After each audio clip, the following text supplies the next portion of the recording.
दिल्ली एक ऐसा शहर जिसकी दीवारों ने समय के कई उतार चढ़ाव देखे हैं। मुगलों का शासन, अंग्रेजों की सत्ता और आज की चमचमाती इमारतें। लेकिन क्या आपको पता है कि इस शहर की असली नींव किसने रखी थी? अगर आपसे पूछा जाए कि दिल्ली का असली संस्थापक कौन था, तो शायद जवाब होगा कुतुबुद्दीन ऐबक, पृथ्वीराज चौहान या कोई और राजा। लेकिन असलियत कुछ और है। इस शहर को बसाने वाला एक ऐसा वीर योद्धा था जिसे इतिहास से मिटाने की कोशिश की गई, राजा अनंगपाल तोमर। क्यों उनके नाम को इतिहास की किताबों से हटा दिया गया? क्या उन्हें धोखे से सत्ता से बेदखल किया गया? और सबसे बड़ा सवाल, आखिर उनका अंत कैसे हुआ?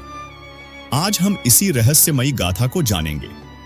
इतिहासकारों का मानना है कि महाभारत काल में दिल्ली को इंद्रप्रस्थ कहा जाता था, लेकिन 11वीं शताब्दी में राजा अनंगपाल तोमर द्वितीय ने इसे दोबारा बसाया और एक सशक्त नगर का रूप दिया। उन्होंने किले बनाए, मंदिरों का निर्माण किया और सबसे महत्वपूर्ण, दिल्ली में लौह स्तंभ, आयरन पिलर को स्थापित किया, जिसे रहस्यमयी शक्तियों वाला माना जाता था। यह वही लौह स्तंभ है जो आज भी कुतुब मीनार के पास खड़ा है। लेकिन इस स्तंभ के साथ एक अजीब भविष्यवाणी भी जुड़ी थी, जिसने राजा अनंगपाल के भाग्य को हमेशा के लिए बदल दिया। राजा अनंगपाल तोमर को बताया गया कि यह लौह स्तंभ धरती के केंद्र में जाकर फंसा हुआ है और अगर इसे हिलाया गया तो उनके वंश का राज्य सदा सर्वदा कायम रहेगा। राजा को यकीन नहीं हुआ। उन्होंने इसे परखने के लिए आदेश दिया कि स्तंभ को थोड़ा हिलाया जाए। लेकिन जैसे ही इसे खींचा गया, इसके नीचे एक गहरी गुफा दिखी और अचानक स्तंभ कुछ इंच हिल गया। साधु ने राजा से कहा, अब यह स्तंभ अपनी जगह से हिल चुका है। अब तुम्हारा वंश अधिक समय तक दिल्ली पर शासन नहीं कर पाएगा। क्या यह मात्र एक संयोग था या इसके पीछे कोई षड्यंत्र था? राजा अनंगपाल तोमर की ताकत इतनी बढ़ गई थी कि उनके ही संबंधी अजमेर के चौहान, राजवंश के राजा पृथ्वीराज चौहान, उनसे असुरक्षित महसूस करने लगे। एक दिन जब राजा अनंगपाल किसी युद्ध में व्यस्त थे, तब उनकी अनुपस्थिति में दिल्ली पर पृथ्वीराज चौहान के समर्थकों ने कब्जा कर लिया। जब अनंगपाल युद्ध जीतकर वापस आए तो उन्हें बताया गया, दिल्ली अब तुम्हारी नहीं रही, यह चौहानों की हो चुकी है। राजा को यह विश्वास नहीं हुआ। उनके ही अपनों ने उनके साथ विश्वासघात किया।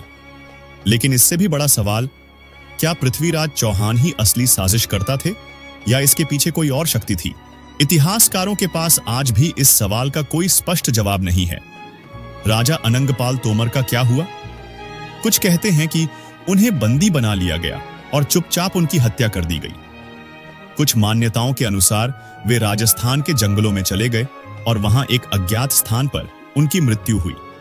तो कुछ लोग यह भी मानते हैं कि वे कभी मरे ही नहीं, बल्कि उनका वंश आज भी गुप्त रूप से जीवित है। जो भी सच हो, लेकिन एक बात स्पष्ट है, इतिहास के पन्नों से उनके नाम को जानबूझकर मिटा दिया गया। आज भी दिल्ली में कई ऐसे रहस्यमयी प्रमाण हैं जो बताते हैं कि राजा अनंगपाल तोमर ही इस शहर के असली निर्माता थे। लौह स्तंभ, जिसका रहस्य आज तक कोई नहीं सुलझा पाया। तोमर वंश के किले और खंडहर, जिनका इतिहासकार सही तरीके से अध्ययन नहीं कर पाए। गुप्त शिलालेख, जो बताते हैं कि पृथ्वीराज चौहान के पहले दिल्ली पर राजा अनंगपाल का ही शासन था। तो सवाल यह उठता है, क्या राजा अनंगपाल को इतिहास से जानबूझकर मिटाया गया? क्या हमें उनकी कहानी को दुनिया के सामने लाना चाहिए, या फिर उनके रहस्यमयी अंत का जवाब आज भी किसी गुप्त दस्तावेज में छिपा हुआ है? इतिहास केवल वही नहीं होता जो किताबों में लिखा जाता है। असली इतिहास वह होता है जो सदियों से छुपाया जाता रहा है। राजा अनंगपाल तोमर की गाथा सिर्फ एक वीर राजा की कहानी नहीं, बल्कि एक भूले बिसरे योद्धा की चीख है, जिसे इतिहास के अंधेरे में कैद कर दिया गया।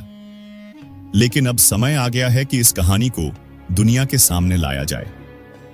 क्या आप इस कहानी को अपने दोस्तों तक पहुंचाना चाहते हैं? तो इस वीडियो को शेयर करें और हमें कमेंट में बताएं। क्या आपको लगता है कि राजा अनंगपाल को न्याय मिलना चाहिए